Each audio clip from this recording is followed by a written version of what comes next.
the Stanfords of the world are not short on high school athletes that want to go and compete there. So just know that that's what you're up against. But if that's where you want to go and that's what you want, then let's go. Let's try and do whatever you want to do. I'll never discourage people from aiming high and going after wherever they see themselves. From Sixth Story, I'm your producer, Diana Hong, and you're listening to Rev Up Your Potential with Hilda Gann, the show where we talk with entrepreneurs in Toronto about the stories behind their success and the lessons they've learned along the way. And now your host, Hilda Gann. Hilda Gann, Rev Up Your Potential. And today I have with me Tessa Thomas. She is the owner-founder of Recruit HQ. If you have children, and I'm talking about high school children who are really super athletic, and you're trying to figure out, where do I go? How do I find the right school for them? This is the lady to listen to and talk to. So Tessa, welcome to Rev Up Your Potential. Thank you, Hilda. Happy to be here. I want you to start by telling people a little bit about your business and a little bit about yourself. For sure. Yeah, no, I'm happy to. So as mentioned, Recruit HQ is geared towards young athletes, high school athletes primarily, or middle school into high school. And what it is it's a platform. I like to refer to it as Glassdoor, but for college athletic recruiting. So it's a platform where current and former college and university student athletes can come to anonymously review the athletic programs that they've been a part of.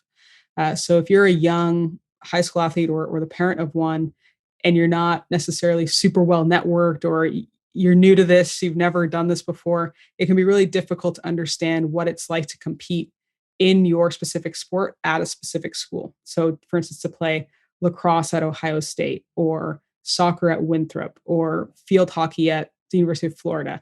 We look at all different divisions, primarily focused in the NCAA south of the border, but across all divisions and pretty well all sports as well. So it's a platform and a resource where high school athletes and their families can come to find a college athletic program that they'll love.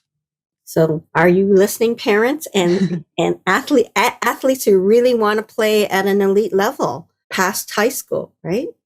Yeah, for sure. It can be a daunting process. So we're trying to essentially be, the HQ stands for headquarters. So we're trying to be your headquarters and help families along in that process as best we can. So how did you say, hey, I want to start this business? How did that germinate? For me, of course, I shouldn't say of course, it's not always the case with everybody, but for me, it was, I think, evolved over a long time, really. So I went through the process myself. I'm originally from the GTA, but went and played softball at Winthrop University in South Carolina for 4 years on a scholarship. And the process of going from, grade 7, grade 8 through high school, the recruiting, on top of just being the athlete that you're trying to be, trying to be great in your sport, trying to go to school and get good grades and do all of those things. And then adding that layer of, having to talk to coaches and having to figure out what schools are good schools and good athletic programs at the same time.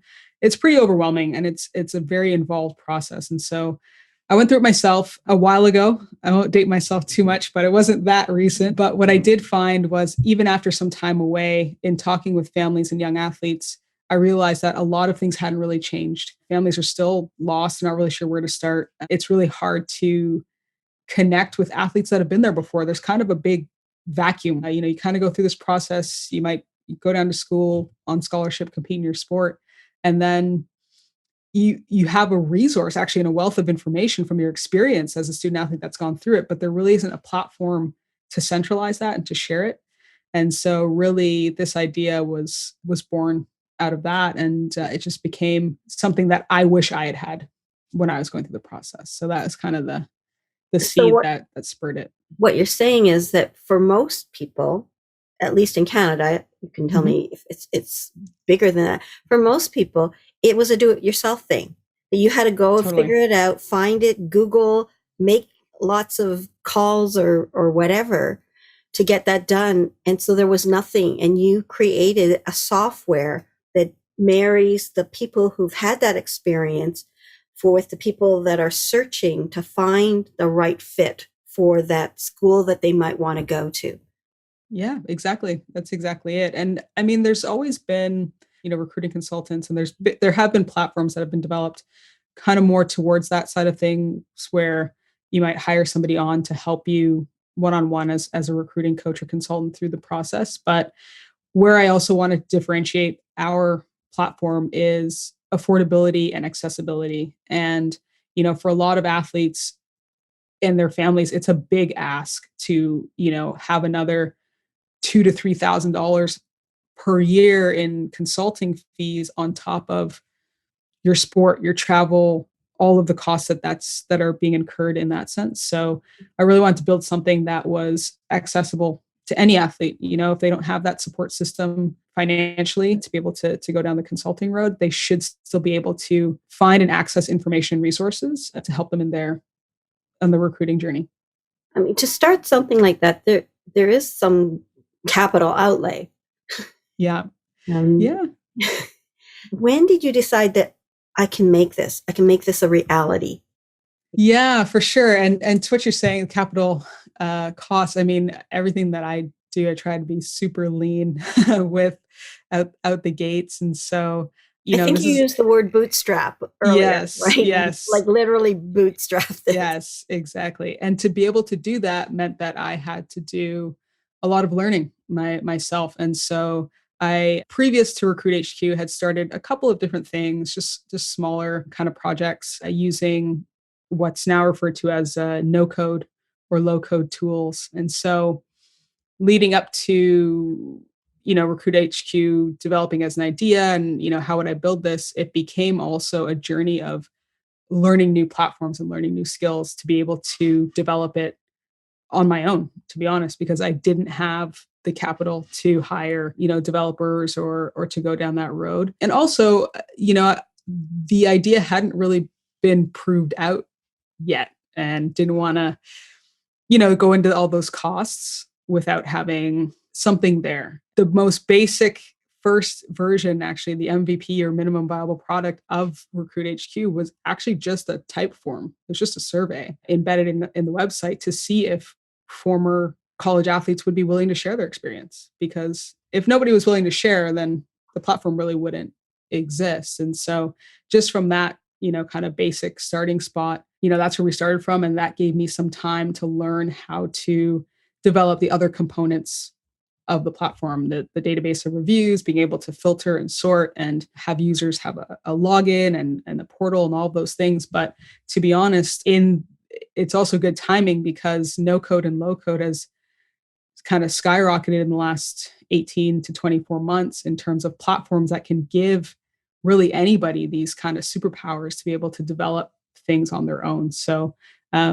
grateful for the timing, for sure. Were you a coder before, or do you have that kind of analytic, like process flow mind that would allow you to take a no code and create a software that makes sense? I'm definitely not a coder in the traditional sense, but I would say that I've always been a builder. I've always been interested in, how things are made, how things come together. Can I build something? Can I put things together? And it always would show up in different ways. Carpentry projects around the house. I was originally interested in architecture as a major when I was younger. But on the software side, as I mentioned, I did do a couple of projects, one of which was an app that I developed with a friend. So that was actually with a developer, but it was actually in the museum and gallery space, which is another story. That's another career that I've had. But I think I've always just been interested in making and building and creating. And so if there's been tools or resources or ways that I can do that, I think that's how I navigated or gravitated, to no code and low code, being able to facilitate, kind of building and creating and seeing what I could do on my own. Were you a Lego lover as a kid? I wasn't actually. You know what? It's so funny because I wasn't a Lego lover, and I don't know why. I think it must have when just you say been building architect. I immediately think of what you could do with Lego, right? For sure. And I think I don't know why. I feel like I probably would have enjoyed it. I did do some models, like 3D models as a kid, like things like that. But I was also super on the athletic side when I was growing up as well. So a lot of like outdoor play, a lot of anything physical, using my body, using hands, things like that in terms of building and physicality and activity was 100% what I was into. But it's interesting you bring up Lego because part of me wonders, why I didn't get more into it, but I don't know. The architect, yeah, for building, sure. Yeah, totally. Yeah, but building is also mental, and I think that's for software that makes more logical sense for sure. Yeah. So you created this software based on your own experience. Let's go back now to what gave you a hint that you would be an entrepreneur later in life. Were there experiences along the way? Share some of that insight for us.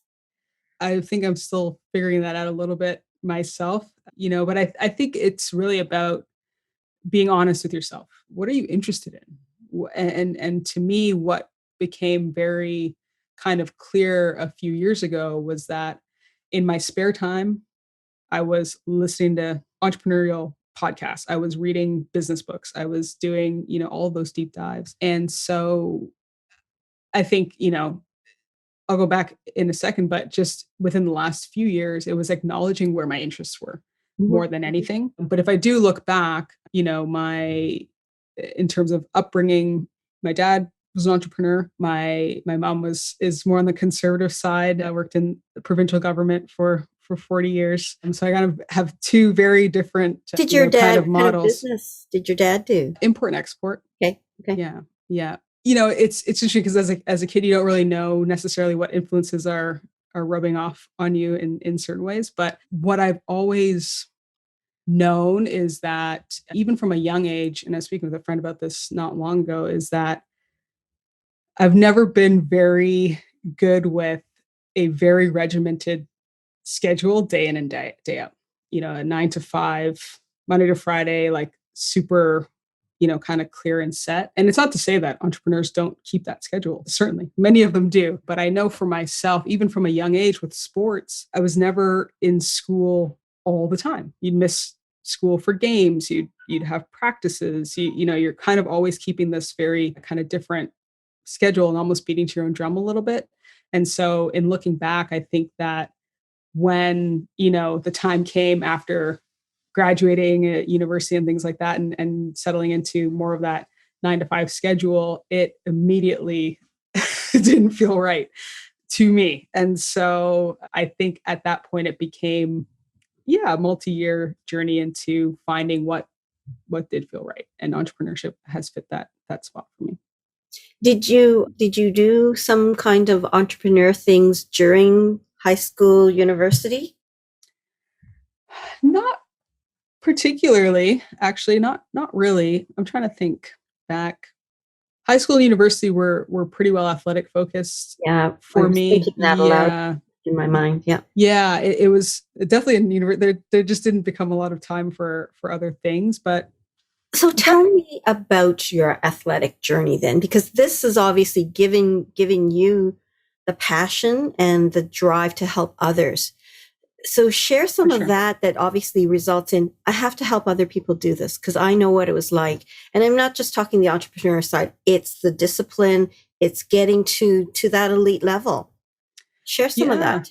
Totally. I know. Thanks, Hilda. It's funny. It can be tricky to describe, how the athletic side just becomes a part of your DNA in a lot of ways. But for me, I've always been pretty well involved in team sports. The only thing I ever did individually, I think, was track and field. And being of service to the team has been something that I've always prided myself on and trying to be, that kind of leader in that capacity.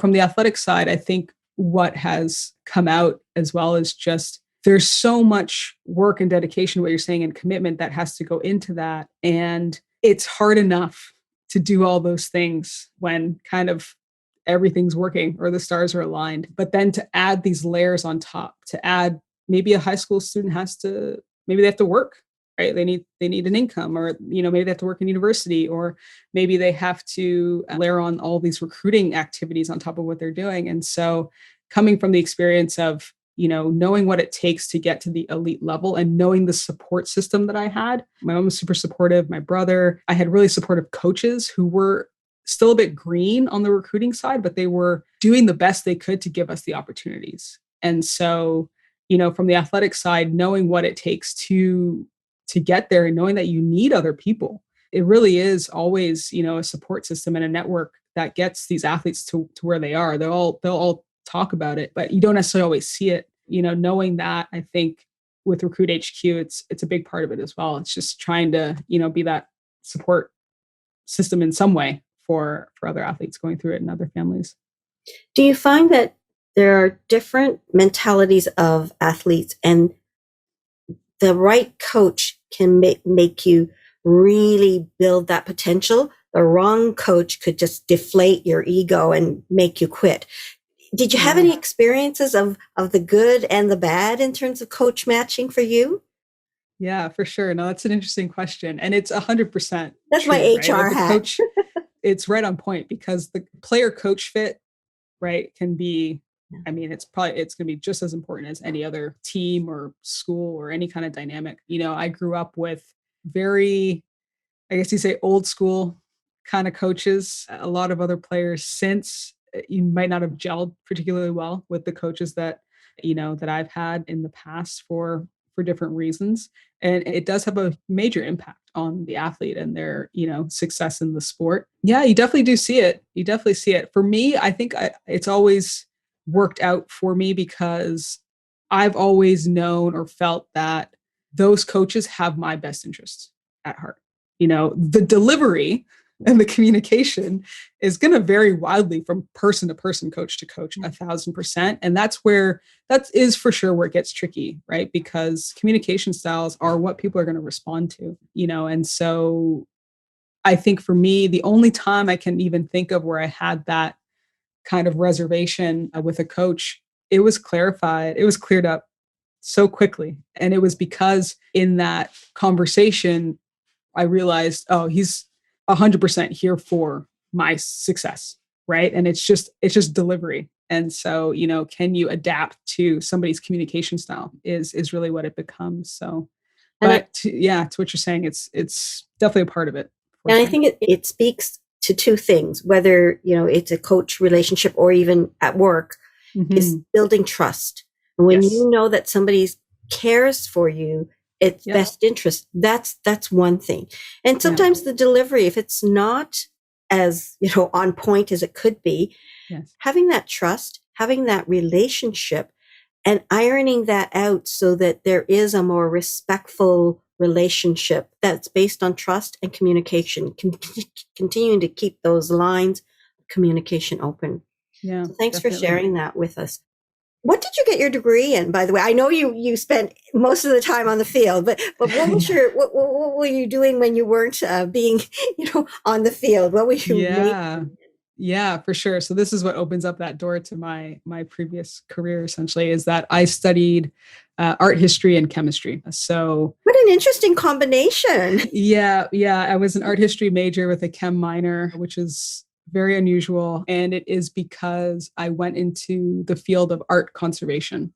So preserving, restoring artworks, which is, one of the only, kind of fields that would require that blend of knowledge of art history knowledge and the chemistry part. Yeah, exactly. So it was a fun time. I'd get are you supposed to be in this class? You're an art history major, or have to get a couple of approvals to have the chem courses and minors. But that's what I studied. And then after being in South Carolina for 4 years, I came back up to Canada and went to Queen's and got my master's in art conservation. So, were you in the field working prior to deciding to start your company?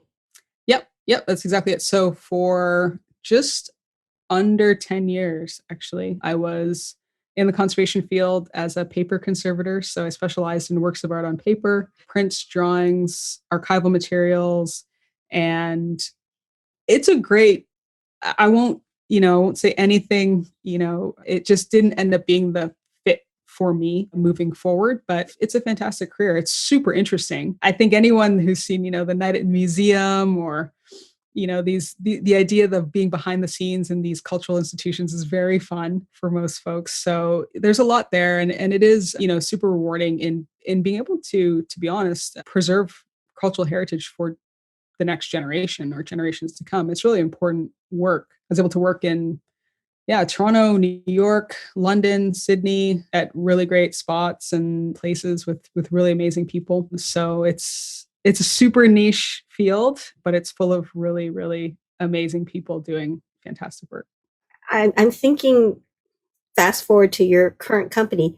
There's Yes. where the patience is. Oh yeah, for There's sure. where the logic and the Yes. processing is. Because in order Yep. to do conservation, you have to think of what you do next and stuff. So Yes. Yeah, definitely. And it's super tedious. And, I had conservation projects that were hundreds of hours long just to conserve one item. So 100%, it takes a lot of dedication to the process and the plan and then patience with the execution. So, So you said it wasn't quite for you. And yep. how do we get from being an art conservationist to starting to think that I need to do this for other people?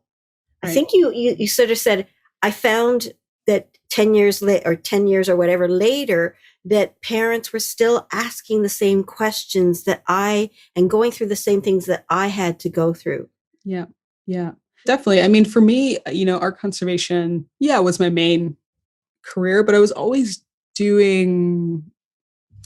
I could not build or tinker or whatever you kind of want to call it as well. And that's to mention the small app that I was talking about that I created with a friend that's a developer. It was in the gallery museum space because just seeing a need for a technology that we were working with and making it accessible to museum goers and saying, hey, well, if we're able to put this app on a tablet in the gallery, then someone coming in to see this artwork will be able to look at it like we're able to look at it in the lab, without the frame, without the plexiglass, with raking light and being able to see the details and the nuance. And so even when I was doing conservation, there was always these little kind of side projects that were coming in and out. And during that time, one of those other things that I was doing was helping out with a local team. So I started coaching, not as one of their full-time coaches or anything, but just once or twice a month, helping them with their practices and with the outfielders. And that's where these conversations with the kids and parents, started to come back into the forefront because it had been 6 or 7 years at that point that I'd been away from softball. And so, What field, what position did you play? I played center field. Okay. Yeah. So I was an outfielder. So it's interesting because a lot of the questions and the starting points, in softball, position specific, apart from pitching, it's a lot of the same information that needs to be known. And then even when you go into different sports, to be honest, the starting spot and the fundamentals of recruiting are pretty well the same across the board with a couple of nuances in different sports, of course. But that's kind of where it all, started to come back into the forefront for me, even when I was in the conservation field, was in my spare time helping out with these teams. So when did you decide to say, I'm going to make a go of this? And were you in a position where you were kind of doing some work and doing this on the side as a starting point? Yeah. Yeah. No, it's a great question. My timing was perfect. In hindsight, it was pretty well March 1st, 2020. So none of us could have foreseen what was coming in the next, 2 weeks after that. But I had pretty well decided November or December of 2019 that I was going to leave my conservation position and focus full time for at least 6 months. I gave myself a 6-month window on Recruit HQ, as well as another project that I was working on at the time, just to see where they could go. Both of them were growing, but in very different ways. Recruit HQ was growing in the sense that it seemed like there was going to be interest to get reviews on the platform. In trying to, kind of figure out how that was going to happen, I knew that I couldn't do that, and have all these other things going on at the same time. And so was probably about November, December. At that point, to be honest, Recruit HQ as the platform that I talked about it today as the reviews platform, that idea I started marinating on in maybe June or July of 2019. And then I went through Y Combinator's startup school, which is just a free program for might have been 8 to 12 weeks. I can't quite remember now. It might be 10 weeks where you just meet with other founders working on things, and just, once a week have a meeting with an update of how your project's going and what's happening with it. And at that time, that was the only time I've really gotten into the coding side of it.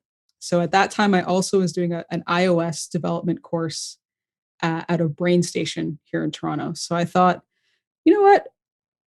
Let's see if I can make this an app. Let's see if this could be just a small little app where, athletes can come and leave reviews and see what happens with that.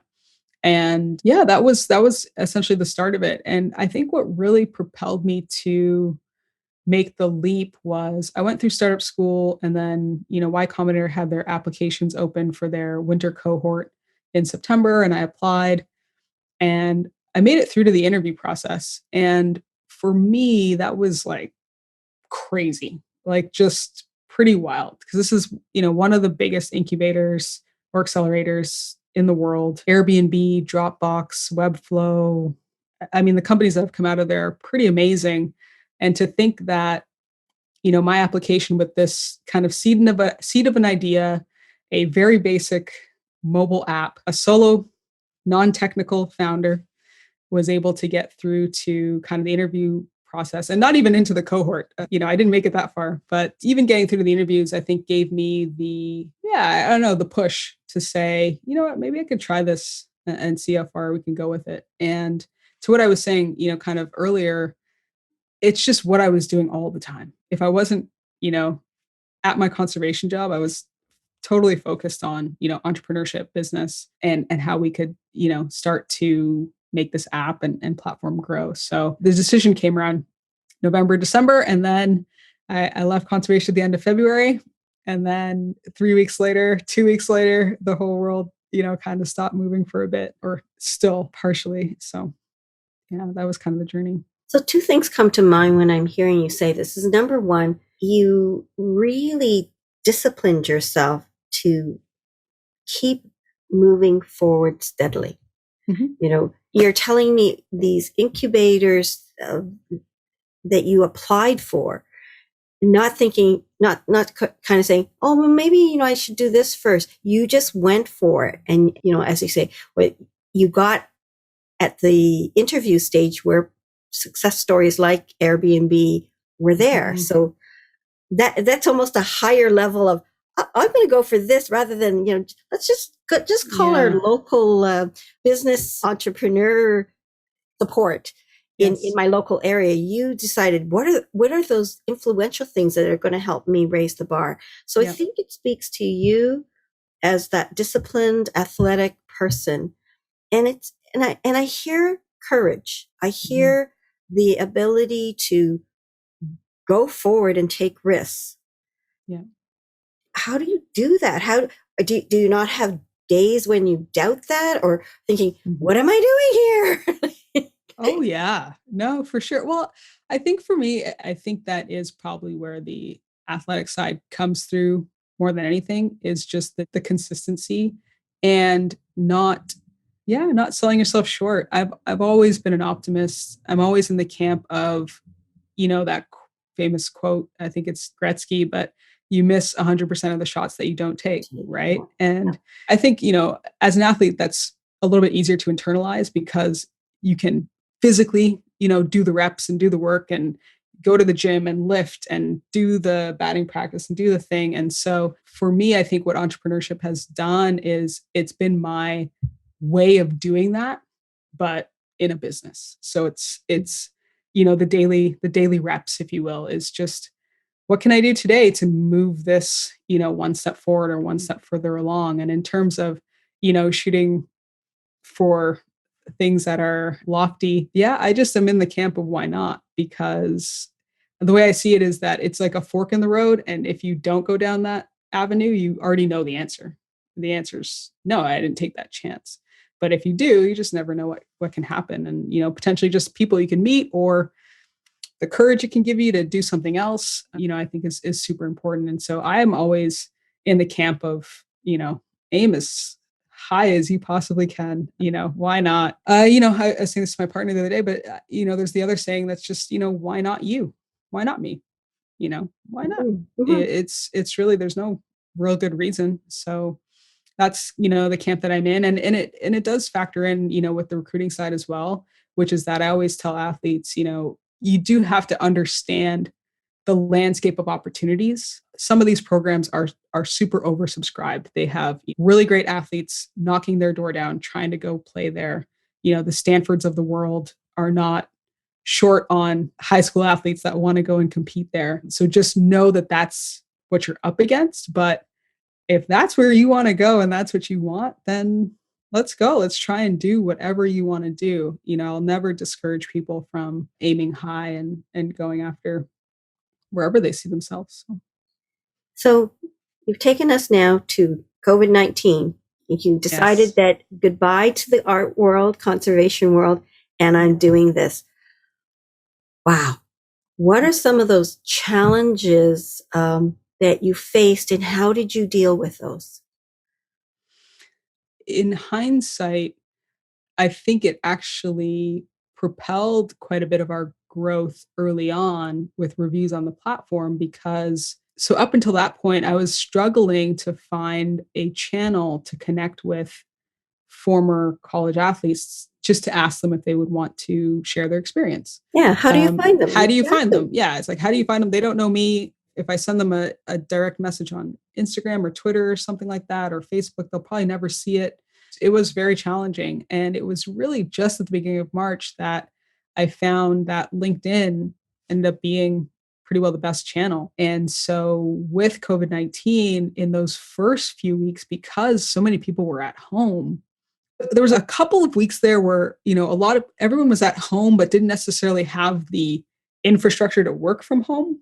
So there was a lot of downtime at the end of March, I think, where, they might not have had their VPNs in place and all these different things. And so I just saw this uptick of reviews being submitted during that time. And it dropped off a little bit, but not much, to be honest, during the first 6 months of COVID-19. And so the challenge wasn't so much the review side of it during that time, but it became the development side. It became, okay, so I kind of built this very basic mini app the summer before, but that's not really going to hold up to thousands of reviews on the platform. So how do I build this out? And that's where the learning of some of these different tools and platforms really came to the fold of figuring out, okay, now that it seems like we've kind of solved the chicken and the egg problem a little bit, we have the reviews and hopefully that brings the families and athletes, but we need somewhere to bring them to. So how do I build that out? And that kind of became the main challenge, but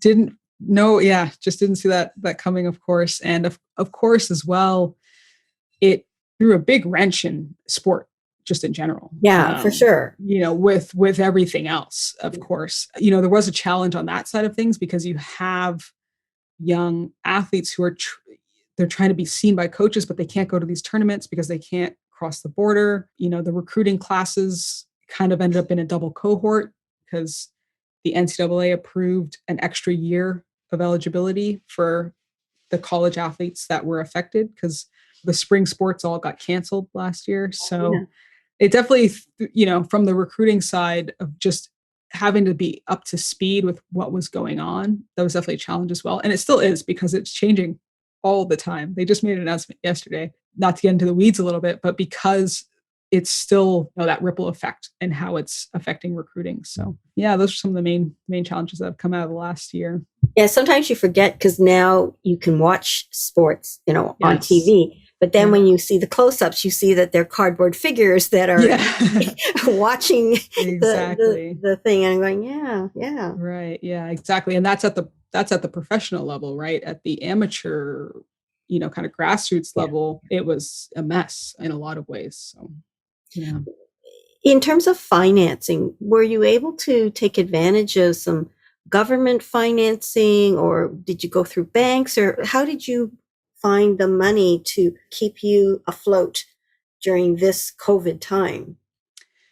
Yeah, it was just mostly bootstrapping, kind of resourcefulness, mainly savings. The business itself didn't qualify for Oh, because you had any no of the, comparisons and stuff. yeah, no comparison revenues from any previous periods or anything like that. We also didn't particularly have a revenue model, to be working from at that point. It was still so early. Like Recruit HQ was still in such an early spot, and we kind of still are, but in the sense that our long-term vision is to eventually have college and universities as our partners in the platform. And that's a path to revenue, as well as perhaps advertising or affiliate partners in the space and things like that. But I knew that for us to get there, we needed reviews on the platform and families coming to the platform to see them. We needed to really bring value into the platform, keeping it very lean. I mean, from what I built, we're looking at maybe less than $200 a month to maintain, which is doable. Maybe not for everybody or forever, but definitely doable as a starting spot to, just try and get off the ground and then see where we could go from there. So financing wasn't part of our path, wouldn't have qualified, but at the same time, keeping everything so kind of lean, I was able to work with that. So it was okay. So what do you consider some of the key wins in this last year? So we hit 1,000 reviews on the platform in July, I think, of 2020, which was amazing. It's quite a bit in that short period of time. Yeah. To what do you owe that success to? How did that, I think a lot of people who start out 3 months later don't expect 1,000 something. Yeah. You did I that. know. So what is that recipe for success? It's consistency. It's exactly what you talked about before. That's definitely the athlete side in me that came out during that time, which was that I knew that if I consistently reached out to athletes every day on LinkedIn and through that channel, it became a repeatable process. And being able to get to the 1,000 reviews was literally every single day, just, essentially tackling that side of the platform and the challenge. So it is, at the same time, it's, if I hadn't found that channel, you have to find the thing that's working first. Mm-hmm. And then you can kind of double down on it and put the effort into it. But I'd say the recipe is, there's a saying which it did remind me of, but there's the feeling of pushing a boulder up a hill versus having that boulder run away from you. And if you can find that feeling where that momentum is starting to pick up, for instance, for me with during that time, with that consistency, what I found was after a certain number of weeks, the reviews were coming in without me having to do the output, for instance. So it started to pick up, and that's where you can kind of double down and go with that consistency. But the work is in discovering what that channel is going to be, right? That's the super hard part, I think, for any business and any owner. So I think you just got to stick with it and stay consistent and disciplined to do a little bit each day. My whole thing is, I have this like no days off mentality a little bit, but it's not a no days off in that it's every day is this constant, 10-hour grind. It's just that even if it's thinking about a problem or a challenge for like 15 minutes that day, if that's all you can squeeze in, it's just like, well, what can I do maybe differently, or what can I try out or test? It's all incremental, I think. So that's so how do you make sure that you recognize those incremental changes are good things rather than saying, oh, I only did this? How do you make sure that I did this much and it's just taking me one step closer? What's that recipe that you use to make sure your energy level seems good? I think right now, this particular month, I'm finding that people that I connect with, whether it's my clients or colleagues, those in my networks, the energy level has gone, has taken a very observable shift downwards. And I think it's because in Ontario, where you and I are right now, the numbers are going up and the severity of the illness is going up. And I think more and more of us are touched by people that we know. I mean, this week alone, I've come across 4 people in different spheres of my life that now have COVID in various levels of severity. So I see a person whose energy level is higher than the average that I'm seeing in the last month of people. Yeah. And it's, I mean, not to downplay it, it's been hard, with the most recent lockdown. It's been particularly hard because I think everybody's just had a lot of this, in different capacities, and it's hit everybody in different ways, right? I think for me, and don't get me wrong, I've had my frustrations and my moments. One thing we haven't really talked about is being the athlete side, but this whole time, even through conservation and everything, I've been a fitness coach as well. And so fitness has been hit very, very hard this year, and it's been very frustrating. But with that being said, I think one of the big, big lessons in sport, in baseball and softball, it comes up all the time, but in all sports are, control the controllables. That's just what I've tried to do, which is that I can control my effort into these businesses because I'm fortunate and grateful enough to be in a healthy, safe position where I can, do this from home and be able to control that. And in terms of doing my part in this whole thing, staying home, I made a statement the other day where it's like, I don't think, and this will be very local and very relative, but I live downtown pretty well, downtown Toronto by U of T, but I haven't been south of Queen Street in about 6 months, which is not very far from here, maybe about 2 kilometers from here. So just doing my part to help the situation that we're in. And that's just, controlling the controllables. And I think at a certain point, that's all that you can do. That's all that any of us can do. And if we can all just each do our part in that sense, I think it does help, with the mood, with the energy, because I get energy knowing that I am helping people as a fitness instructor, as a, team captain or whatever, serving others is a big part of where I get energy. And if literally staying home, doing the things that I'm supposed to do is actually serving other people by doing my part, then I think it does give me energy in that sense. Don't get me wrong, it's very frustrating on a macro, side with what's going on, but I think you have to kind of focus in on what you can do, and that's the best thing that you can. I think you and I talked earlier, when you first started your software, you had a certain vision of what you would do, and then COVID came and you pivoted. Do you want to tell us a little bit more about that? As I mentioned, because Recruit HQ is still so young and so early, not quite having a revenue model. And then of course with, bootstrapping, it's difficult to bootstrap when your now main job is not allowed to happen, which was fitness. So after I left conservation, I still kept my fitness position, part-time fitness instructor, and bootstrap the project to see where it could go. And so in the fall, I just made a decision that I need to focus in on survival, in a business that had some revenue coming in, and kind of double down on that. And so that's what I did. But with Recruit HQ, what I did find is that focusing in on the softball community specifically, because that's where my expertise and niche is, and then also offering a private paid community essentially as the initial, that first kind of bit of a revenue stream for Recruit HQ. And so kind of changing the business model a little bit and niching down is where kind of COVID has taken the business right now over the last couple of months. So yeah, it still feels good though. I feel optimistic about it because I think it fits with our overall vision still. Right now, Recruit HQ, we still support all sports. So I just want to say that for sure. But on the review side, I will be focusing a little bit more on softball, but the paid community supports all sports because really at a fundamental level, what we do is help families and athletes get started. I do a free webinar once a month now. That's just on the fundamentals of recruiting to get, families into the community, which is again, super affordable and accessible, but just a way to get the process started and to have an advisor guide you along the way. So that's been kind of the main pivot that we've had in the last couple months. Call it a community. Is it like a group?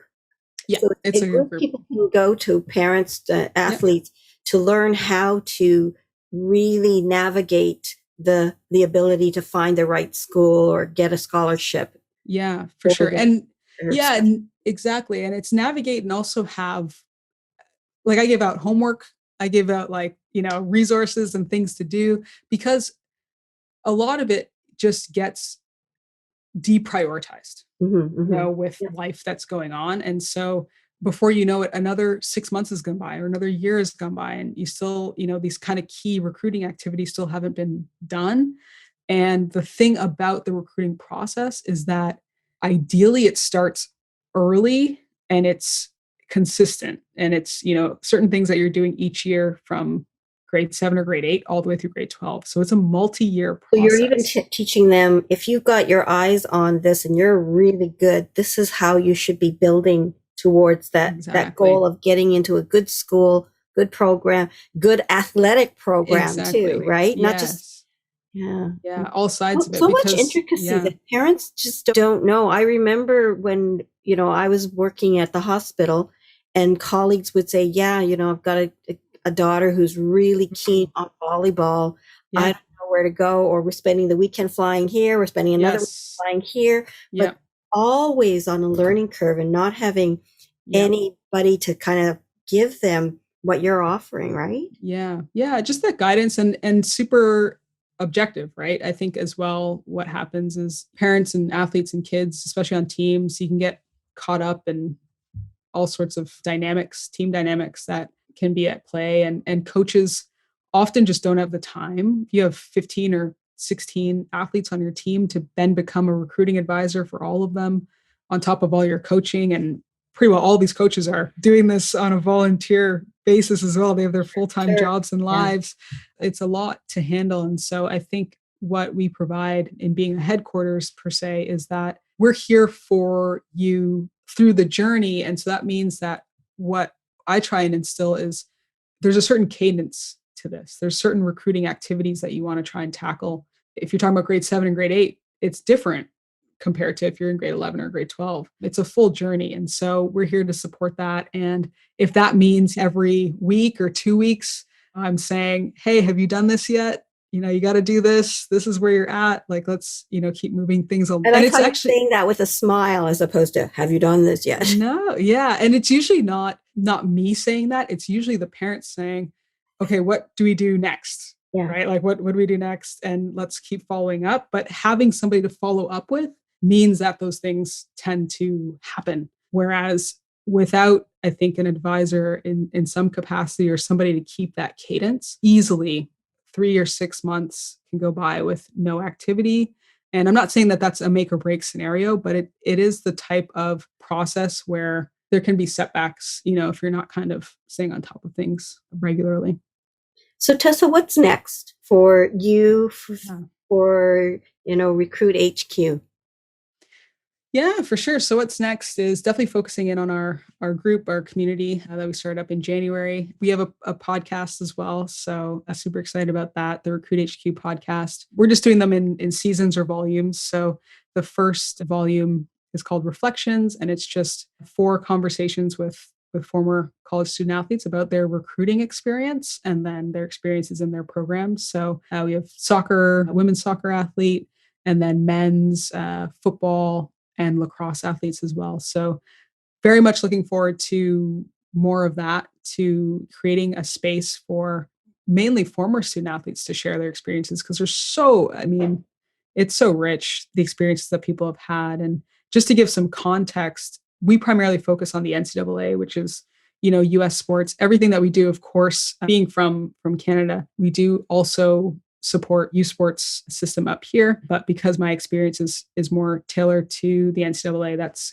been our main focus, but we will expand into U Sports more. But we always have information on U Sports regardless. The NCAA has about 500,000 student athletes competing every year. Wow. That's 500,000, yeah, just under maybe 480,000 students in any given year. It's about 120,000 graduating and 120,000 new athletes coming in. And so, where do their stories and experiences go? And that's the real mission behind Recruit HQ and what I'm excited about continuing to work on. Well, I hear it in your voice. I see it in the smile when you Mhm. talk about Recruit HQ and the work you're doing. that smile lights up. So we know that you're doing something that you're very passionate about. And, we're wishing you all the best. How do people get a hold of you? Some people say, hey, we gotta follow up on this lady. How do we find her? There may be, 20 Tessa Thomases in LinkedIn. So for sure. How do people get a hold of you? Yeah, definitely. No, thank you. Yeah, there's definitely a few Tessa Thomases out there. I'll put my Recruit HQ email out here for those interested. So it's tessa@recruit_hq.com. And do you have a website? People can find me at tessa@recruit-hq.com. And we are also on different social platforms at recruit_HQ on LinkedIn, Twitter, and Facebook, and recruit.hq on Instagram. And then our website is recruit-hq.com. Thank you. Well, thank you for taking the time and coming on and sharing your story today with us. Yeah, no problem. Thank you, Hilda. Thank you so much for having me.